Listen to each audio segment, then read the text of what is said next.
akan belajar tentang mendakwahkan keramahan Islam.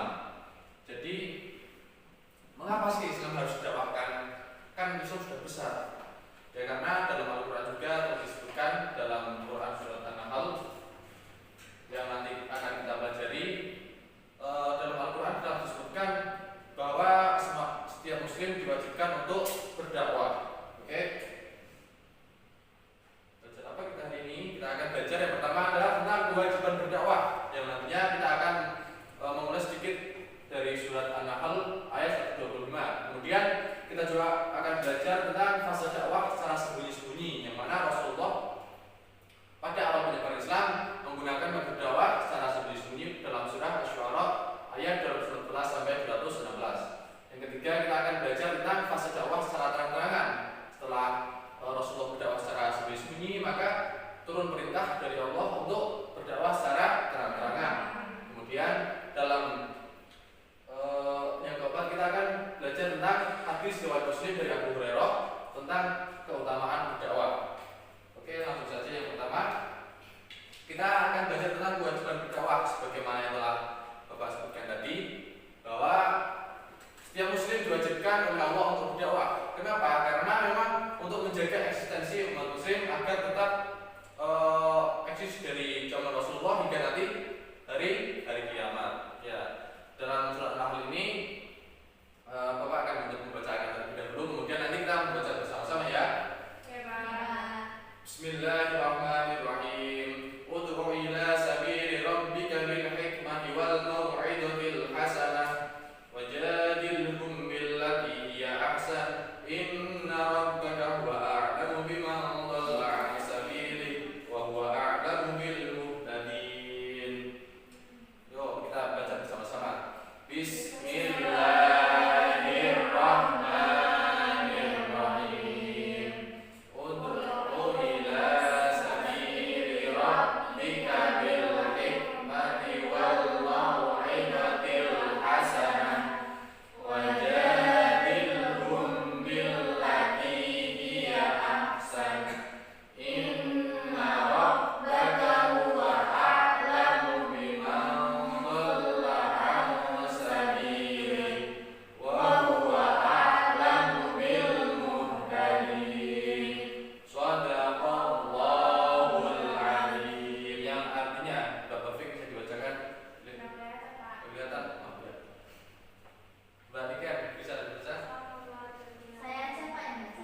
Udah, Mbak Siti. Artinya, serulah manusia kepada jalan Tuhanmu dengan hikmah dan pengajaran yang baik, dan berdebatlah dengan mereka dengan cara yang baik. Sesungguhnya Tuhanmu, dialah yang lebih mengetahui siapa yang sesat dari jalannya, dan dialah yang lebih mengetahui siapa yang mendapat petunjuk. Ya. Jadi dalam Quran surat An-Nahl ayat 125 ini disebutkan ada 3 metode dakwah yang diajarkan oleh Allah Subhanahu wa taala.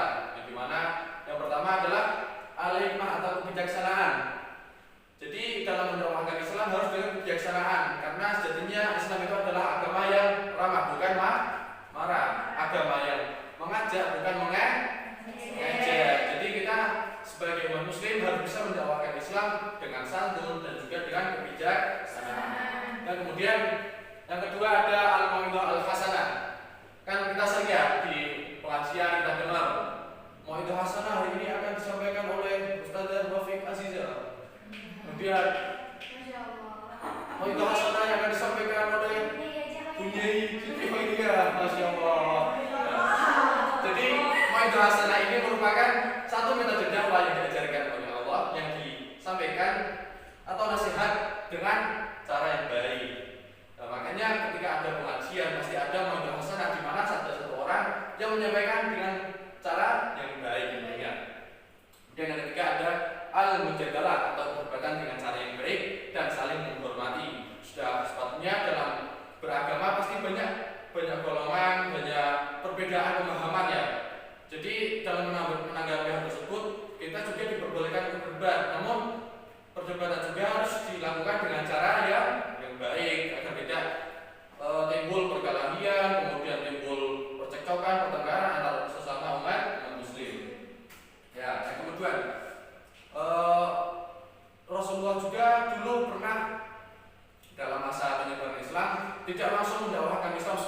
ini kita lihat banyak orang-orang yang mendakwakan Islam, seperti ada pengajian, ada kajian-kajian dan lain sebagainya. Itu kan metode dakwah zaman sekarang. Pada zaman Rasulullah dulu kita dapat bayangkan bahwa umat Islam tidak sebanyak sekarang ini.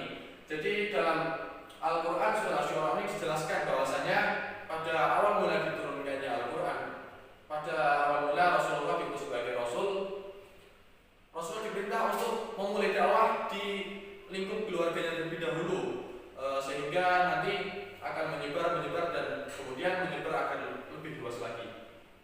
Dan surat Asy-Syu'ara ini akan membacakan Bismillahirrahmanirrahim. Wa anzir 'ashiratakal aqrabin wahfid janahaka liman ittaba'a minal mu'minin fa in 'asawka faqul inni bari'um mimma ta'malun. Shadaqallahul 'azim. Yang artinya, dan berilah peringatan kepada kerabat-kerabatmu ya Muhammad yang terdekat, dan merendahkanlah dirimu terhadap orang-orang yang beriman yang mengikutimu. Kemudian jika mereka mendurhakaimu, maka katakanlah, sesungguhnya aku tidak bertanggung jawab terhadap apa yang kamu kerjakan. Jadi kandungan dalam ayat ini bahwa ayat ini menjelaskan dalam melakukan dakwah terdapat tahapan sesuai dengan kondisi. Rasulullah melakukan dakwah kepada orang-orang terdekat terlebih dahulu seperti keluarga, sahabat, dan juga orang-orang yang memiliki hubungan yang dekat dengan Rasulullah Shallallahu Alaihi Wasallam. Orang yang pertama masuk Islam namanya apa? As-Sabiqunal Awwalun. Ya, benar sekali. Kemudian setelah pada masa dakwah secara sembunyi-sembunyi ini dikatakan sukses, kemudian eksistensi umat Islam sudah menyebar, maka turun perintah dari Allah untuk mendakwahkan Islam secara terang-terangan.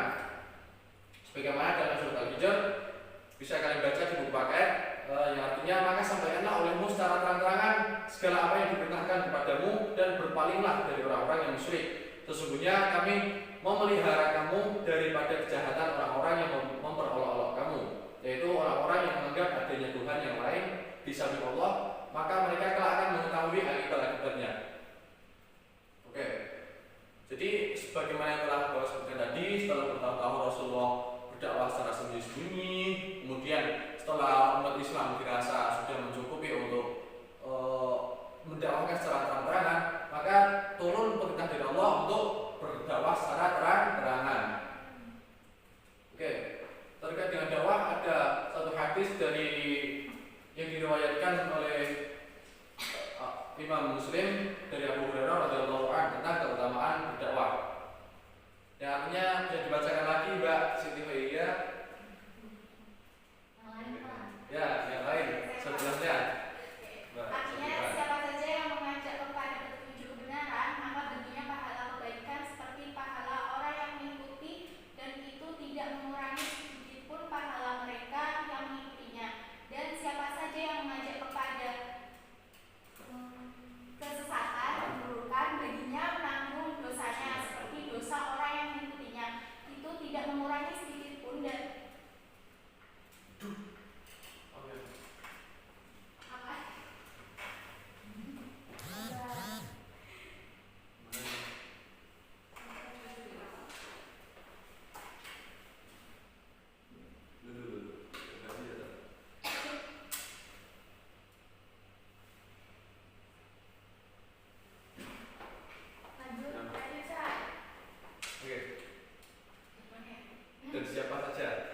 dan siapa saja yang mengajak.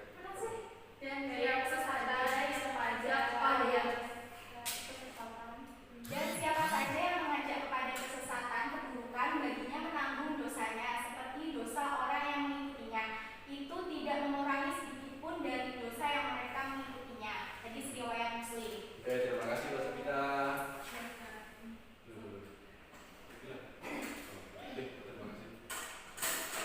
Jadi kandungan dari hadis tersebut bahwasanya orang yang berdakwah ya dalam tempo sekarang ini, orang yang berdakwah atau mengajak kepada kebenaran, maka ia akan mendapatkan pahala sebagaimana orang yang mengikutinya dalam kebenaran.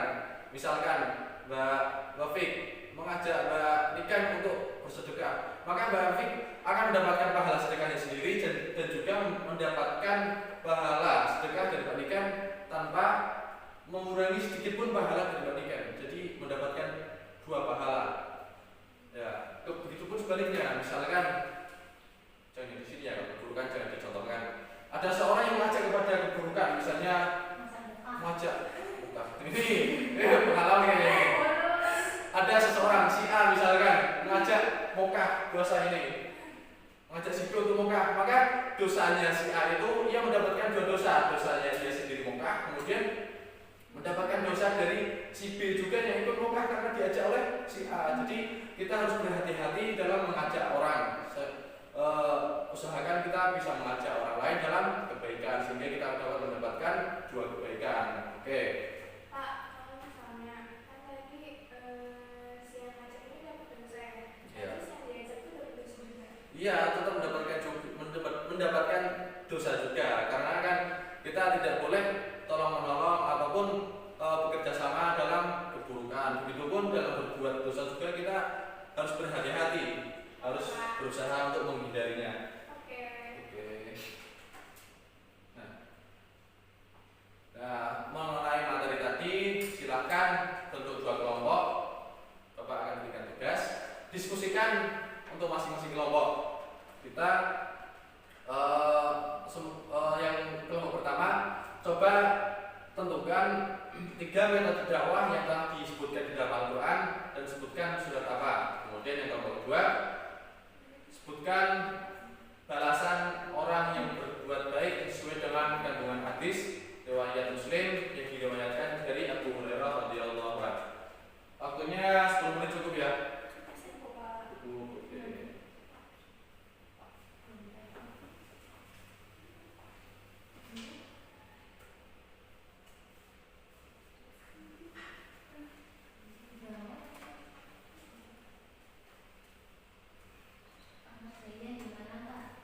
Bedanya di buku tulis saja biar buku tulis kalian kepake.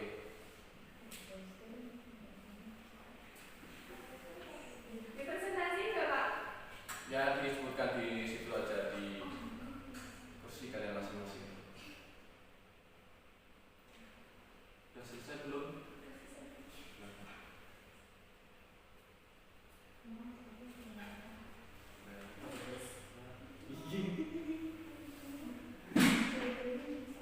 Ada yang kesulitan?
mendapatkannya